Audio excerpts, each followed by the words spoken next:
Welcome to Lynn Cullen Live. Talk radio without the static. Email your questions and comments to lynncullenshow@gmail.com. And now your host, Lynn Cullen.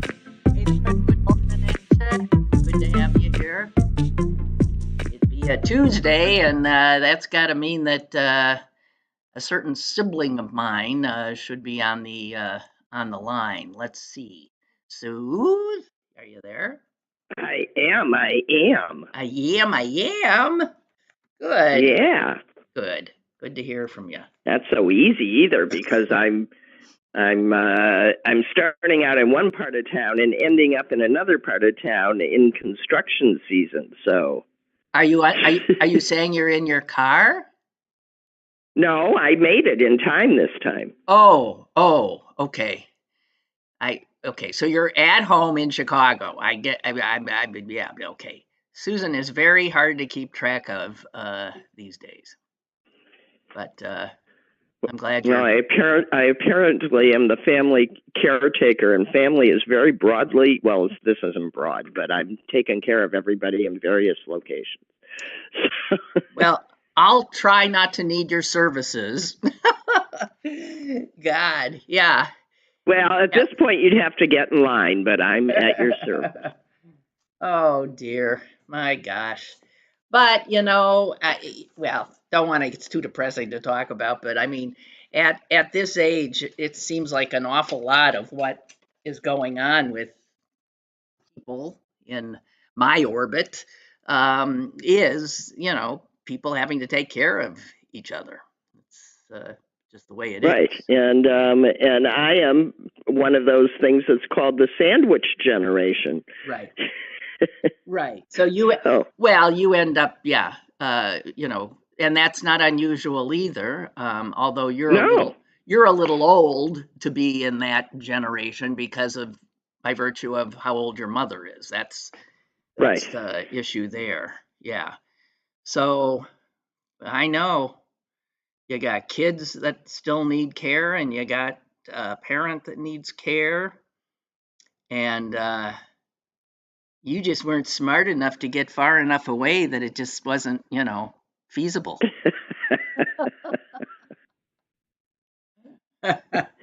I guess. Well, whatever. Oh my God, I just saw the date. Susan, I think, what is it, June 4, 50... Is this your wedding anniversary? Yeah, it was 51 years ago or 52 years ago, maybe. This would be my 52nd wedding anniversary. Oh, God. Well, it still is. The fact that you aren't still married doesn't make it. I'm so old. I can't get into my head how old I am. And then, as if that's not enough, on Sunday, today's Tuesday, right? On Sunday, I was with somebody even before that. I spent some time with Jeff Goldblum, who. That's nice. Yeah, he was in town? Yeah, he was in town to do a concert. He does, he's a pianist as well as a talented. He's just multi-talented guy.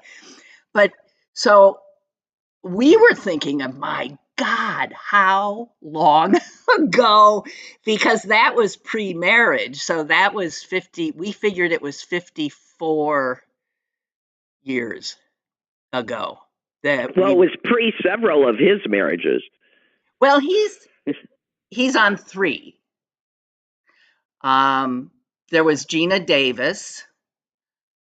There was, I don't know the other one, and now he's very happily married for the last 13 years, and for the first time has 2 children, which is very nice. So, yeah. But he's an old father. But it's just he blew my mind, though, in that we were, reminiscing about, remember this one, remember that one, remember when, and I said, but even though every once in a while I'll see somebody from the class on TV, and I'll recognize them. But I said, but you're the only one who, like, whew, made it big. He said, well, no, he says he is, but he ends up telling me that one of the other people I just adored and who I'd thought about when I got in my car crash and got towed into Toledo, I thought, Toledo. That's where Sandy was from. The only person I ever knew from Toledo, Sandy Hellberg, I think. And he was such a sweet, nebbishy little Jewish guy.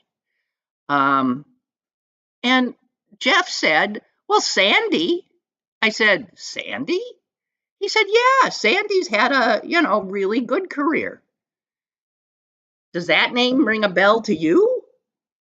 No, not in the slightest. So I looked him up. Well, was he a character actor and no one ever knew his name? They just recognized it's him? sort of like that. But I'm so glad to see that he did get somewhere because he was, let's see. Yeah, Sandy Hellberg. He's got a Wikipedia page. He was in filmography. He was in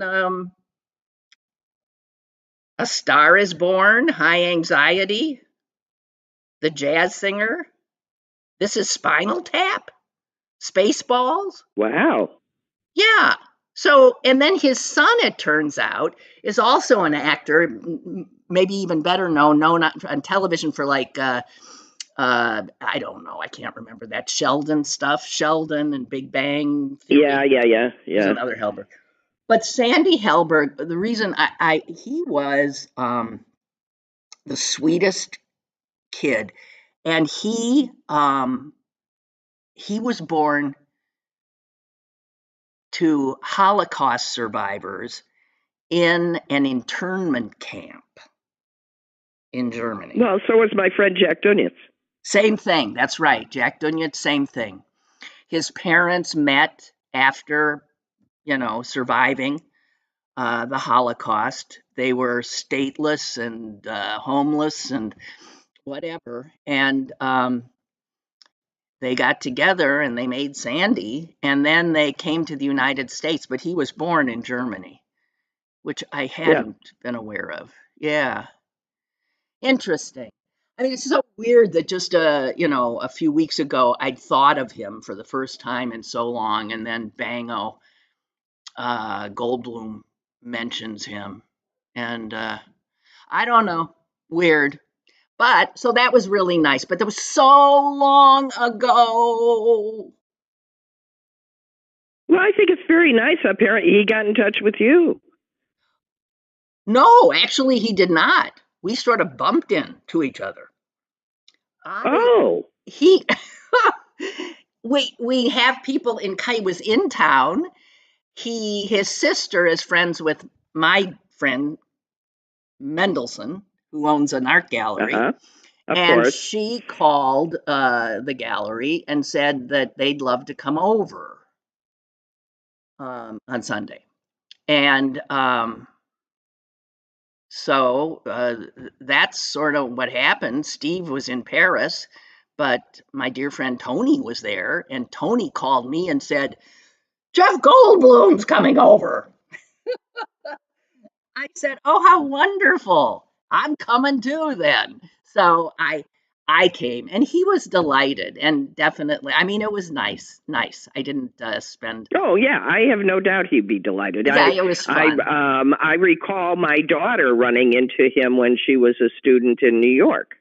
Oh really? And in acting, and really? And she introduced herself to him and told him that she was your niece.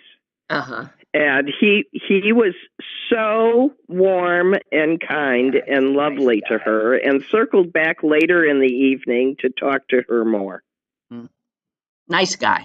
Just a nice guy. Genuinely. That was her impression. She was just shocked and happy that she'd screwed up her courage to introduce herself. Yeah, and you know what? I fully expected him to look like Botoxed since he's a California Hollywoodish person. And he didn't. If he looked, I think, like he's really looks. I think I didn't notice any strange, frozenness in his visage. So that was nice to see too, that he seemed normal. But well, good. Or he has a really excellent plastic surgeon. That could be too. That could be too. Oh God. It's the bad ones that you can tell. Yeah.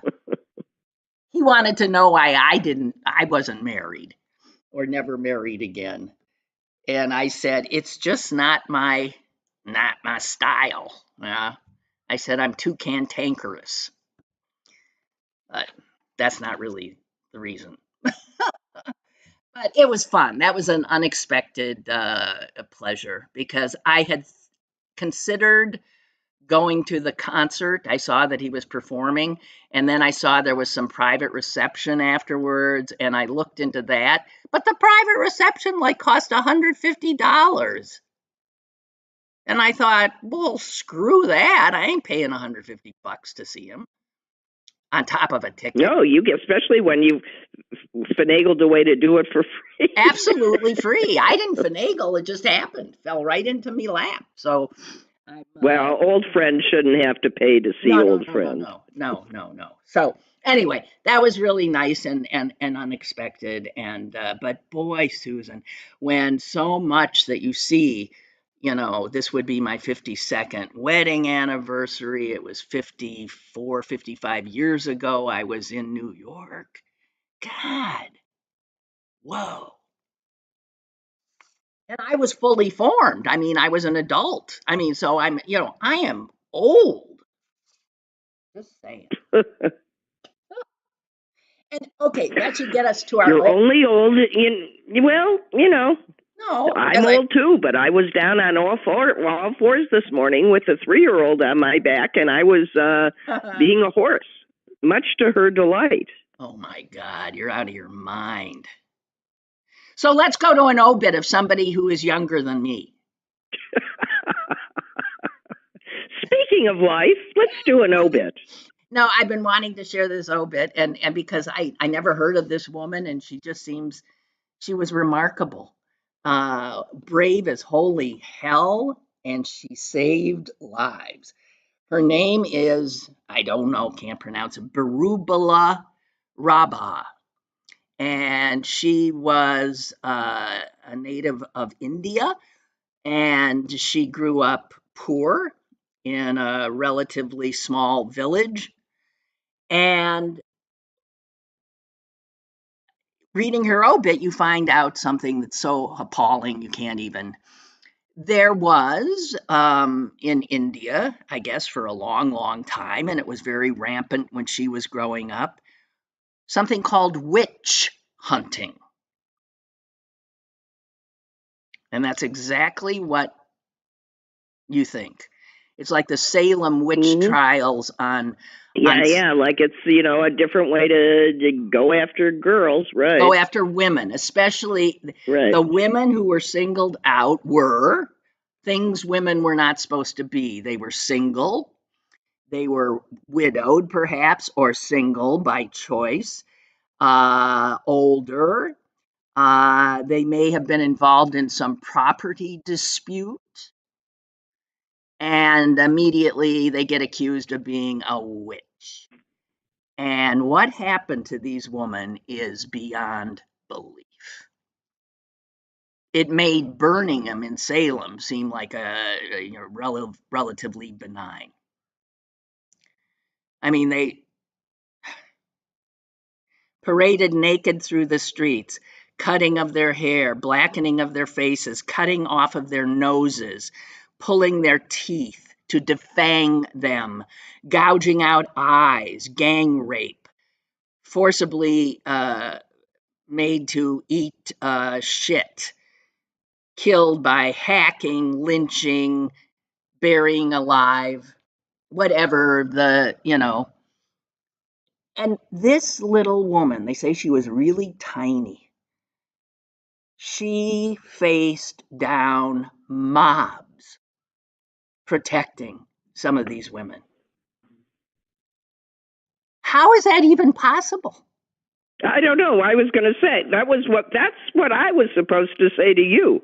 How is that even possible, Lynn? It said in 2000, she stood up at a meeting in support of 5 women accused of being witches. The next day, hundreds of villagers surrounded her house. I don't know, a stick-bearing mob encircled her. And somehow she survives. And she became someone who was looked at as, with such, I guess, reverence. So yeah, she was like the head witch. Yeah, so she was. She was anyway. She kept at this and became a social activist. And damn if in 2015, the state that she lived in, Assam State, actually passed a law outlawing witch hunting. 2015. And cases there, it says in her obit, have dropped sharply to a few per year. Just a few per year. My God. Yeah. And she's quoted in here as saying that she said, "My own relatives called me a witch." And I'm looking at a picture of her, and she's standing outside, where she put some laundry out to dry. She's this nondescript, tiny little woman. She was buried with state honors. It is assumed that over her career, she rescued 90 women. I mean, my God. Yeah, she was 75. Well, it just shows you that physicalness is absolutely nothing. It's force of character and personality that creates stature. That is correct. That is correct. Now, yeah. Because they could have mowed her over, and it was just her aura of strength and righteousness that kept them at bay. I guess must have been. I mean, yes, there was something terrifying. Well, clearly, there's no other explanation. There was something terrifying about her fearlessness, right? Something. Right. That's why I said she was like the head witch. Yeah. Yeah. She subdued them. Wow. But that's not a witch, folks. That's a woman. Okay, so as you said, physicality, physical stature and stuff has nothing to do with courage, with power, with leadership, which is something that the Trump cultists can't get through their heads, right? Right. I hate to do this to you, but when I come upon stuff, I was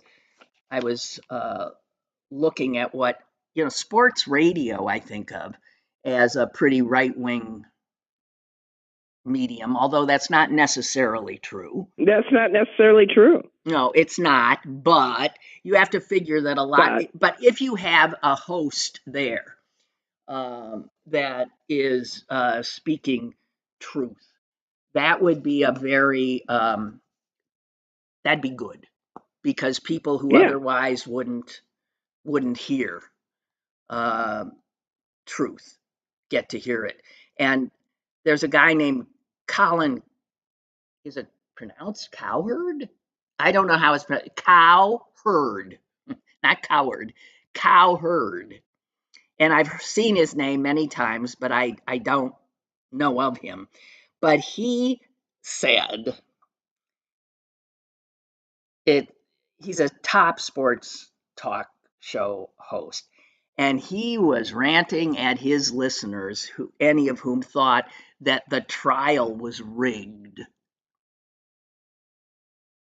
And he said, hey, if everybody in your circle is a felon, maybe it's not rigged.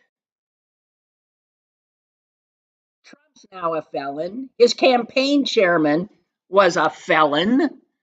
So is his deputy campaign manager, his personal lawyer, his chief strategist, his national security advisor, his trade advisor, who's now in jail, his foreign policy advisor, his campaign fixer, and his company CFO. They are all felons. You're judged by the company you keep. It's a cabal of convicts. Well, I love it when it comes from, like that. Yeah. Yeah. Oh. But it's also true. And at some point, people as I was driving to my home, I was listening to 12 people who can't make up their minds. I can't. How do you do that, Susan? I see these stories about 12 undecided. I know exactly what article you're talking about. I cannot stand being subjected to their stupidity. I'm sorry. But what did they say? No, well, and some of it's just you want to grab them by the neck and scream. Yeah. I know. Wait, we got a question for you, Susan. The MAGA U.S. senators who are defending Trump and blasting the judicial system, many of them are lawyers. This is from Beth. Like J.D. Vance, who went to Yale Law School. I think they should be disbarred. Missouri's Eric Schmidt, who went to St. Louis. Well, Josh Hawley. Josh Hawley, who went to Yale too. Way to go, Yale! Sure. Marco Rubio. Yeah, let's talk about Yale, shall we? Yeah, really. Of course, our brother went to Yale. Yeah. My husband, not of 52 years, went to Yale. Graduate of BYU is Mike Lee.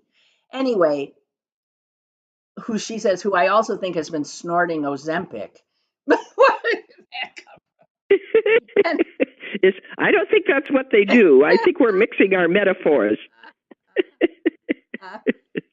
And Mike Lee, she says, his father served as the Assistant U.S. Attorney General for the Civil Division of the U.S. Department of Justice in the 70s. My question for Susan, with the comments they have made post-Trump conviction, could they be disbarred as officers? I think they could, and yes, I think they should. And some of them have. People are beginning to be. Well, the ones that have been charged, like Eastland. As an attorney, if you are an active attorney, you are, by definition, an officer of the very court that they are suggesting is corrupt. Is somehow rigged. Yeah, right. And are held accountable to certain standards. And I think, frankly, I put this all under the category of treason. So.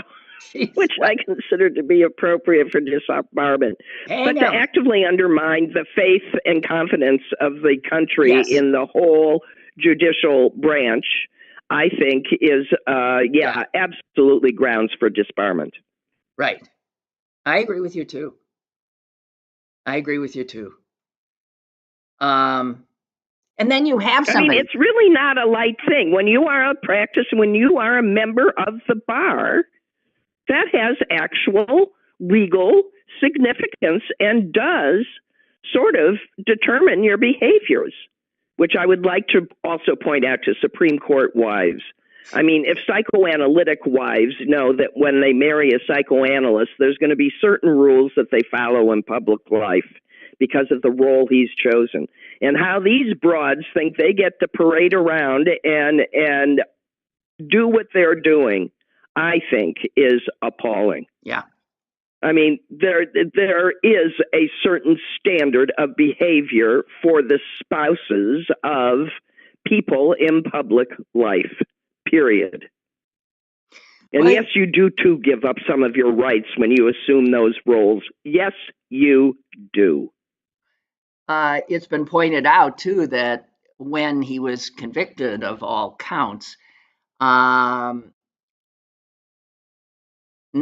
a single prominent Republican office holder withdrew their endorsement or their support of him. Not a one. No, Nikki Haley, didn't she endorse after? Okay. And then the one that came closest, Larry Hogan, who was the governor, it's a very sort of moderate Republican still. Larry Hogan was the governor of Maryland. And I was so upset when I saw that he is running for the Senate in this election from Maryland. And he's very popular. And that was a seat that the Democrats could have picked up. And then he steps in and probably saves it for the Republicans. I was so furious.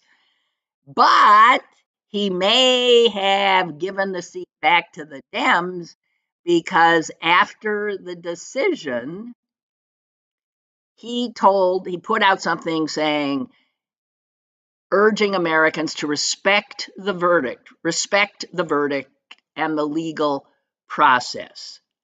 And that's all it took, because the Trumpites, one of his main Trump advisors, some jerk called Chris Civita, he wrote, "You just ended your campaign." The RNC lashed out, saying he doesn't deserve the respect of anyone in the Republican Party, and quite frankly, anybody in America. He stood alone simply by saying that the verdict should be respected, and they turn on him in a lather. It's unbelievable.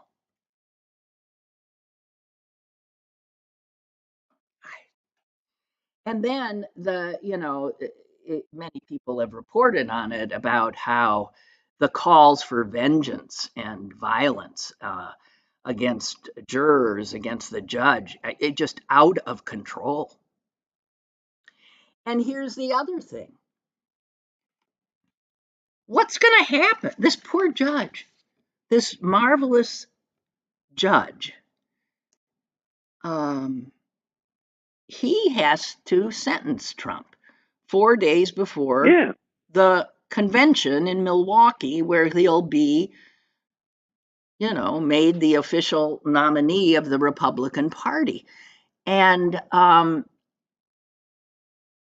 if he were, one of the things I keep reading about, one of the things any judge will take into consideration upon figuring out sentence is, the degree of the crime, the fact that he was convicted on all counts, 30 plus felonies. Right. Any sense of remorse, any sense of taking responsibility. That's right. No, not only no remorse, but active contempt for the court, the jury, the process, and continued. He called Marchand the devil the other day. So calling the guy who's going to sentence you the devil, and a judge would almost have to give him some jail time. Oh, yeah. Okay. Yeah. So wait. So the guess is they ain't going to put him in a jail. A house arrest. House arrest. Okay. So here's the thing. If he's put under house arrest, that begins immediately, right? So he can't go to the convention. Nope. But they can obviously... It depends on the terms. It depends on the length of the sentence. It depends, the judge can fashion the sentence any way he chooses. So, maybe he lets him go to the convention with a visible ankle bracelet. My God. How do Republicans even look themselves in the... I'm beyond it. I can't stop. I mean, I've been asking this question for like decades now, but God. Yeah, no, it's incomprehensible. Yeah. That they cannot, that their own sense of self is such that to admit to the massive humiliation they should feel at having gotten this far and still supporting them. But they are members of, excuse me, Lynn, they are members of a cult. They are. And then listen to this. This is the first I heard of this. The state of Washington has a law that prevents felons from running for office. So, yeah, well, he can't even go to Canada. That's true. He can't. How many countries? 47 countries he can't go to? A gazillion countries that he can no longer travel to. But so Washington State literally will not be able to have him on the ballot. I mean, it says, this piece I saw, this was in the Seattle Times, a candidate has to be certified to be on a ballot before they can be challenged to be taken off it. And so the issue cannot be resolved until Trump is officially nominated by the GOP in Milwaukee in July. And once that happens, someone in Washington State can bring a suit saying he cannot be on our ballot according to our law. He's not qualified. Yep. Well, we'll see. So, I mean, as all things with Trump, man, it ends up in court. It just ends up in court. Well, that's what happens when you've been a crook for a lifetime and it's all caught up with you. If he had just, sat around and kept defrauding, banks and New Yorkers and stuff and, and getting bailed out by Russia when they needed to be, no one would have cared about any of this. But no, he had to be president. So then things happen. People notice. So he's been a lifelong crook. This is what happens. Yeah. He's sort of like Icarus. He flew too close to the sun. Yeah, and he's melting to mix our resources. Okay, so here, ProPublica, or is it Publica? ProPublica? Are you still laughing at your? I just read it and I let myself alone about how to pronounce it. But I did see a commercial for, who is it? Someone is the voice of some French male Parfum. Now, is that parfum or is it parfum or is it, what is that? Well, in French, it's parfum. Well, that's what I thought. But in America, it's parfum. Yeah. Hey, we got some callers here. Okay. I just noticed. So in our very serious, far-ranging conversation. What the hell? Let them in. Hello, you're on. Hi there. Hi. You're talking about the spouses of the Supreme Court justices and their behavior earlier. Yes, I do think I veered into a rant there for a second. That's correct. Because I've been saying this a long time. So my wife has. She's the head of an organization in our neighborhood. Nothing like mayor or anything like that. But just because of that, I feel I have to be careful on how I present myself and say things because I don't want to put her in an uncomfortable situation. Exactly. And to take it to the level of the Supreme Court, it's like, it's a conversation that spouses need to have. Like, hey, I'm been nominated for this job. I really want this job, but this is what it's going to mean until I'm dead or I retire. We have to appear apolitical because it's one of the strongest positions in this country and the impact we have. And the fact that Clarence Thomas's wife and Alito's wife and these guys don't seem to get that and recuse themselves when there's embarrassing thing happens, it's an idiot. It's a no-brainer. Why won't they get that? Well, they get it. They don't care. They are drunk with the power of the majority. And the power of lifetime tenure, and knowing that the other branches don't have the will or the capacity to or the ability to do anything about it. I mean, unless the Chief Justice has refused to do anything. There's no and then the people that would want to are in a minority on the court. I mean, the inmates are running that particular asylum now. Well, the fact that there's they have no rules they have to follow as far as, I mean, no, you don't cross this line, or you're gone. I mean, in an unrelated note, I mean, I all this discussion about Trump and Biden about being too old, and guess what? I kind of agree with it. I think there should be an age limit. I'm sorry. I think at some point you got to pass the torch on to somebody else. Like, I even think Nancy Pelosi should step aside. It's at some point you got to move on and let the other people do it. They have more energy, right? Or you actually do a disservice to the country because you are not creating and growing your replacements. That's not your idea. And if you want to keep something growing and strong, then you have to be willing to pass the torch to people that you've been teaching how to do what you do. That's your legacy, not dying in the chair. And that's what Pelosi. I just want to say on Pelosi's behalf, she has done that. That's what she did. She handed the torch to Hakeem Jeffries, and he'll be the next Speaker of the House, God willing. Yeah. Well, I mean, and I look at Ruth Bader Ginsburg, and that leads me to, like, as far as age requirements, like, first of all, I think Supreme Court Justice, that's it. And presidents, 70, that's it. You're done. And guess what? I don't think in order to have the experience that a Supreme Court justice is supposed to have, and the knowledge and the resume, I think you should be at least 50 years old. So so that age loop is 50 to 70, because how long does it take for you to, as a lawyer, after you pass the bar and you do things and you go up the ranks, even in my profession, it takes a long time to be considered an expert. Right. And so to bring these people on who are 40, 45, I mean, they are experienced, and there's some people, they learn better than others.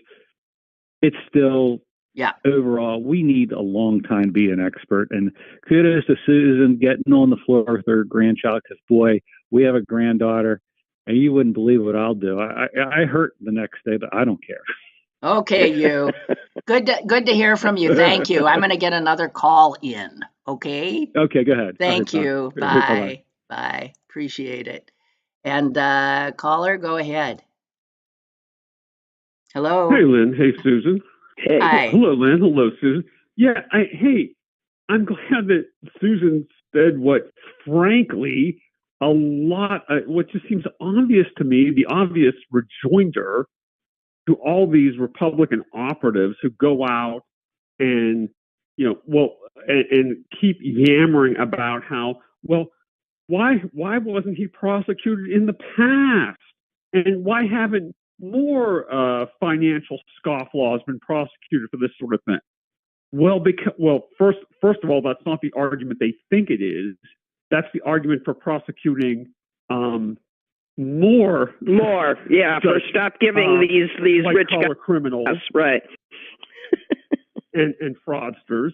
And I think the New York, not just the New York City market, but probably all the major metropolitan markets where you have a lot of finance and real estate development going on are rife with such individuals. But the other is that he decided to not only run for president, act like a crook and opportunist while he was president, to the point where he even refused to divest himself of his businesses. So he was essentially still on the take from from Russia and Saudi Arabia and other nations that were paying his privately held company. But then after he lost the election, he decided he wanted to stay in power anyway. And then when his stupid scheme failed, then he decided he, just because of his ego and because he owes hundreds of millions of dollars personally guaranteed by him to foreign banks and foreign interests that he won't divulge the identity of, and he doesn't want to have to pay those back, and he likes power and he likes retribution and being above the law. So he decided he's going to run for president again. So guess what? You've painted the target on your back. You decided to, because he's been a career crook and frankly a career dipshit who was shielded, by connections and inherited wealth, and frankly just the privileges that came with being, a wealthy, but let me just say, white man. He has overtaken, this dipshit has overtaken an entire political party. It is now the Trump party, and it is just another arm of his grifting regime. And he has, it is just beyond terrifying. ProPublica put a piece out today that will not cause anybody to be shocked. But it turns out that 9 witnesses in the cases against him have been getting unbelievable amounts of money from him, or their children have been getting jobs, and their children hired. It's just going to get him arrested. It's going to get another, several counts against him. That's called witness tampering. Yeah. Well, but of course, what ProPublica also reported is that this is just about commonplace in such cases, and it's hard to prove because obviously no one, not even someone who's as fundamentally stupid, and he is a stupid person, though he's cunning and sly, but he's a fundamentally stupid person like Trump. But even he wouldn't say, I don't want you testifying against me, so I'm going to give your daughter, a 6-figure job, even though she's 25 years old, with a bachelor's degree in public policy. I'm going to give her, I'll pay her my campaign will pay her $250,000 a year.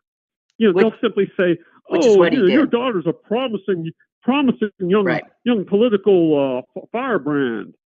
I mean, it's just pointing out how it's just like your sister said to me on a couple of occasions that once we've decided that white collar crime or corporate crime or political crimes are going to be treated much less lightly, much less seriously than crimes such as theft or shoplifting or vandalism. I'm not even talking about crimes like murder or assault. But once they're just less classy crimes. It all became rancid. The whole justice system started to reek, and will continue to reek. Well, unless this is what. Listen. Obviously, the only thing that gives us a chance as a country to claw back is to resoundingly defeat this creep at the polls in November. It's got to happen. That's the only recourse we have. And then we'll have to deal with almost half of the nation that has lost its collective mind, which is enough to deal with. Well, except for the ones who aren't, opportunists and would-be criminals and would-be authoritarians themselves. But, I am going to say, did you watch something I wanted to point out that I'd like everyone in your audience should watch a clip of. Frankly, I wish half the nation would watch a clip of it. Is when you had David Conway. He was that George Conway. Sauer Harridan's George Conway. What's her name's husband? What happened? We lost him? I guess we lost. Susan, are you there? Oh, shit. What the hell's happened? Huh? I don't know. She can't hear us. What happened? Nina, we're here. Lynn, we're here. Hello? Okay. We're here. Okay. Can you hear me? Can you hear us? Yeah. She lost us for a second. Oh. I sure did. Okay. But you know what? Listen, I do have to move. Well, I forget where we were, but I have to. He made a he made this statement. There was a CNN contributor who used to work on Republican political campaigns, and Conway called him out that he was just blatantly lying about there being no underlying crime, that Donald Trump was convicted of. He's like, no, he said, look, that's a lie.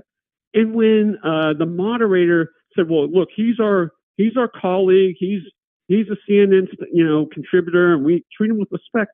Conway said, treat your audience with respect. He said, this is an obvious lie. Good for him. He said, why are you paying someone to lie to your audience? Good for him. It's not a difference of opinion. The only question was whether New York could use a federal crime as the underlying cause for what they charged Trump with. Well, let an appeals court decide that. This is all the yammering. Said, look, he's been convicted. All yammering aside, it'll be appealed. He's going to be sentenced before the appeal, and we'll see. I mean, I don't know. Hey, I thank you for your call. I'm moving on. I am. I don't know if she can hear us. Can you hear us? What do you mean? Okay, move on. What? Yeah. Nothing. I'm here. Okay. Good. Jeez. Oh, fearless leader, we need you. No. Okay. So, I just want to point out something very upsetting that's happened at the Washington Post, if people haven't been paying attention. Yeah.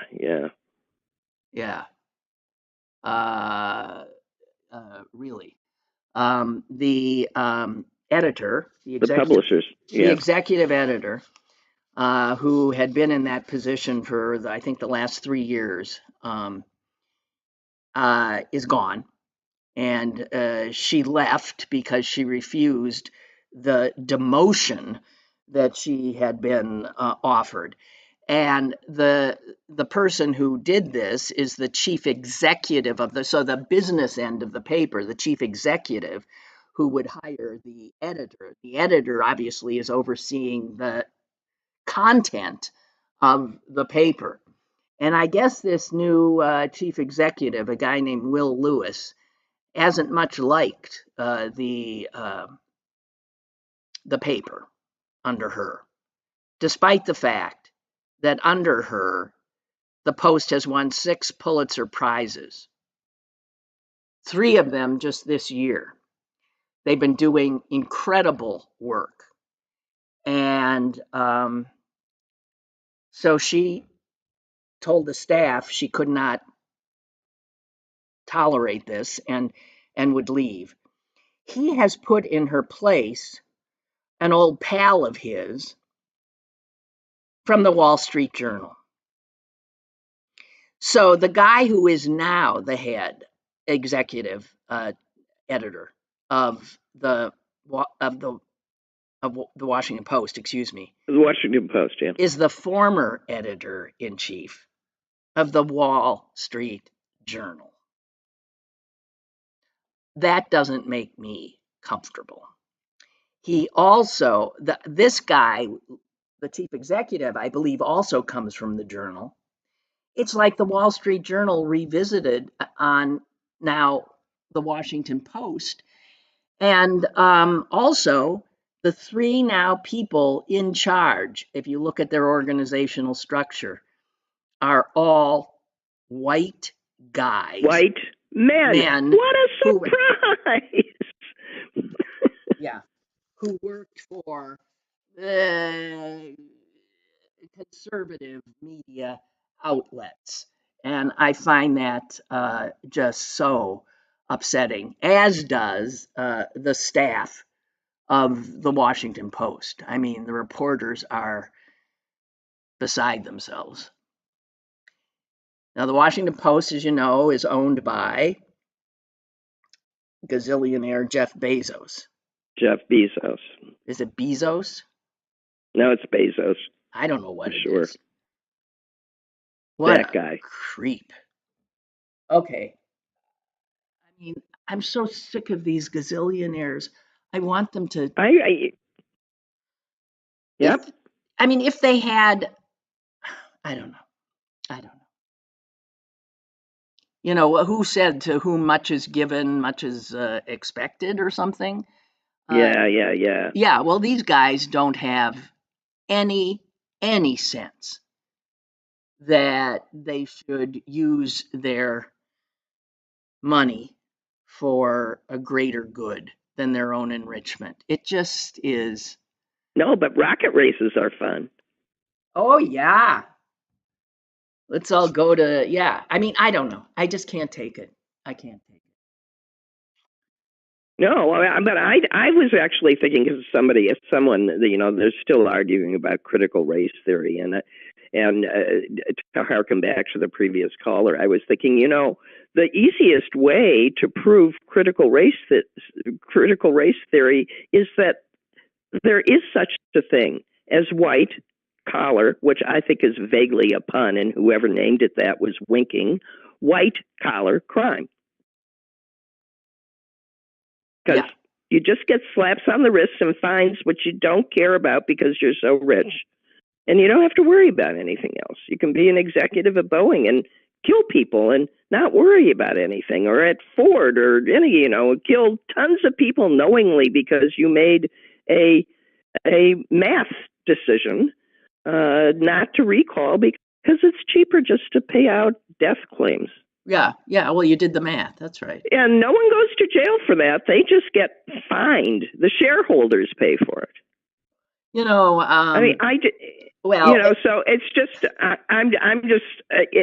the whole idea behind how those punishments come about seems to me to be the very definition. If certain people don't have to worry about going to jail and other people always go to jail, I think that should be noted.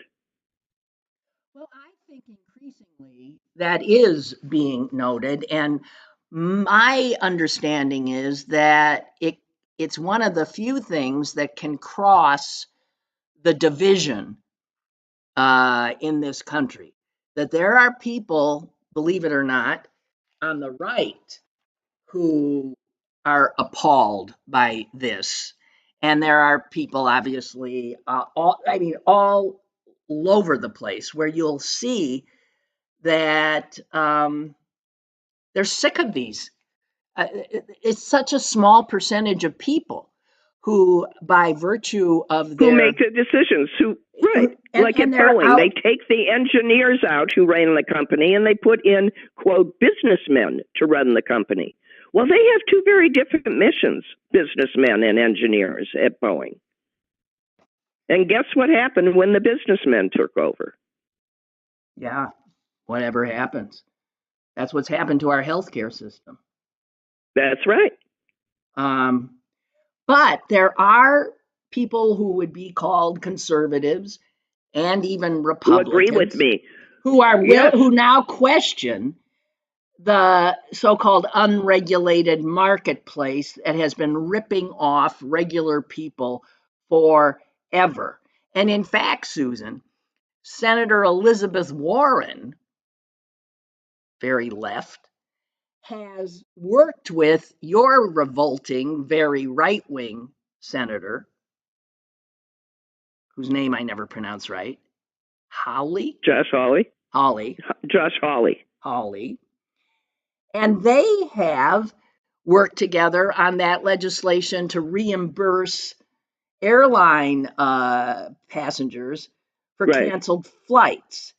So there, for Warren and him to get together, because they're sick and tired of, people being ripped off. So even Republicans can be reached on these issues. Yeah, Josh Hawley's desperate. He is so. He's going to get reelected again. I keep sending money to the fellow that should win, but he won't. Well, I have been sending money to Sherrod Brown in Ohio, to Tammy Baldwin in Wisconsin. Mm-hmm. To John Tester. Yeah, I sent some to Vindeman because just out of thanks. Okay. To John Tester. These are all senators in Montana. And my understanding is that these three were thought to be, well, minus Baldwin. I know Tester and Brown, they are in such red states now. There are no other Democrats standing in those states.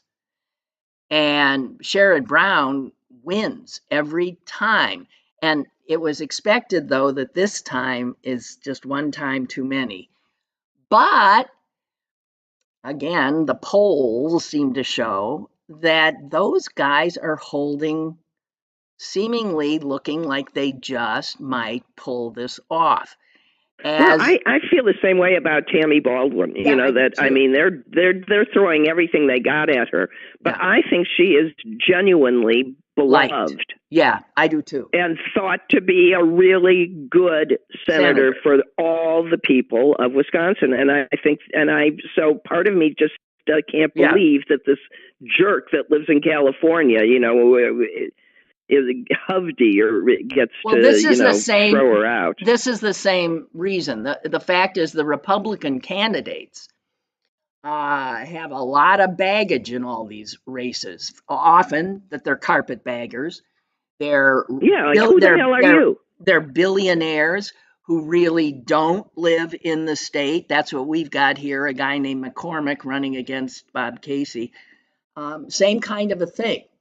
And the guy in Montana running against Tester is, Navy SEAL or something with a, just incredible resume. But it turns out he's been caught lying about being wounded in Iraq or something.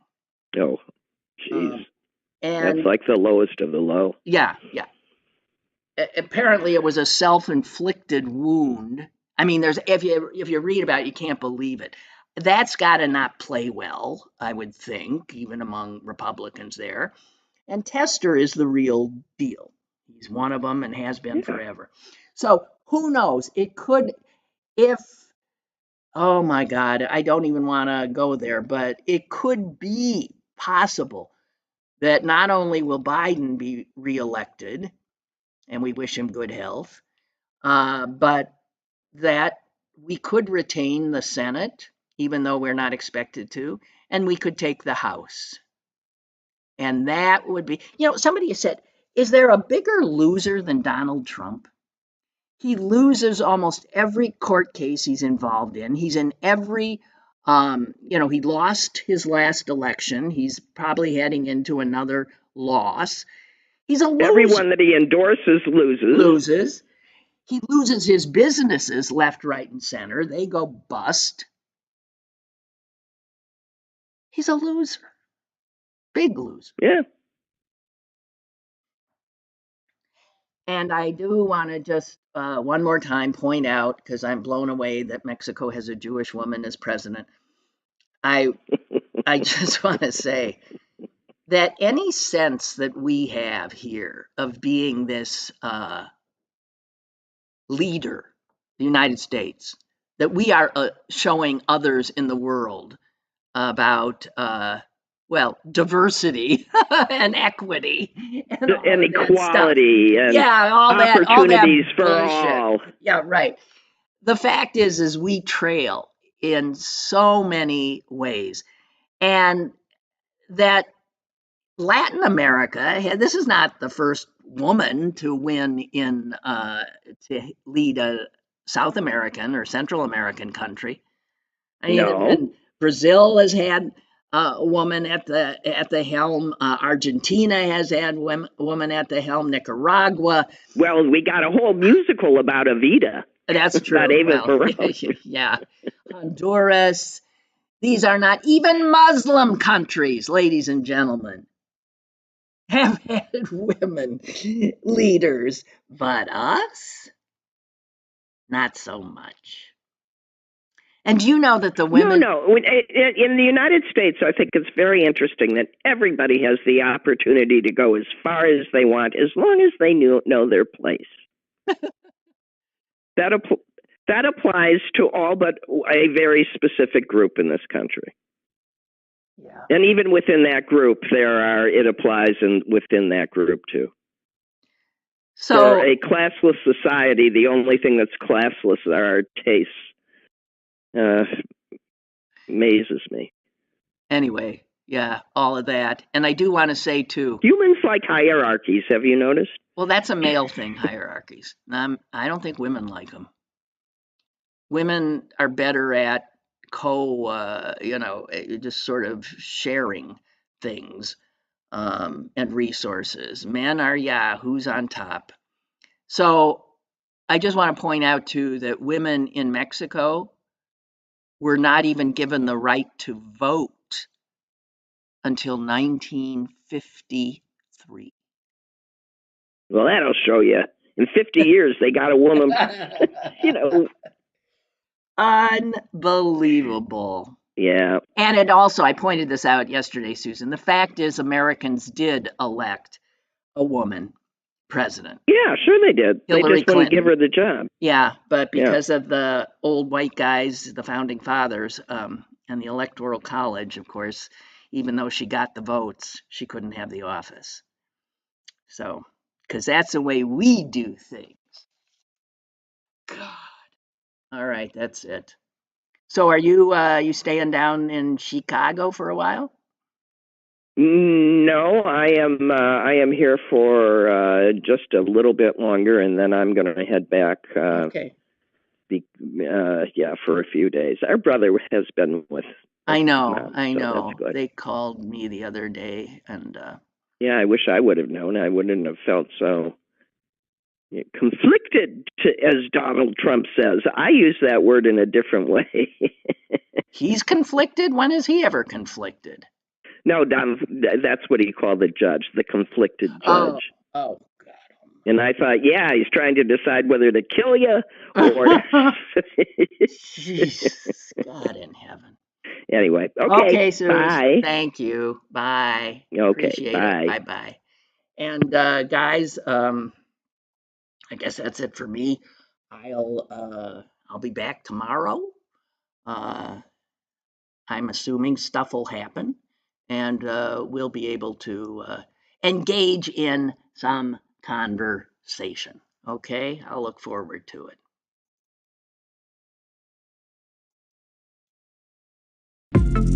Lynn Cullen Live, Monday through Thursday from 10 a.m. to 11 a.m. and archived at pghcitypaper.com. The opinions expressed on Lynn Cullen Live are those of the host and do not necessarily reflect the viewpoints of Pittsburgh City Paper or its advertisers.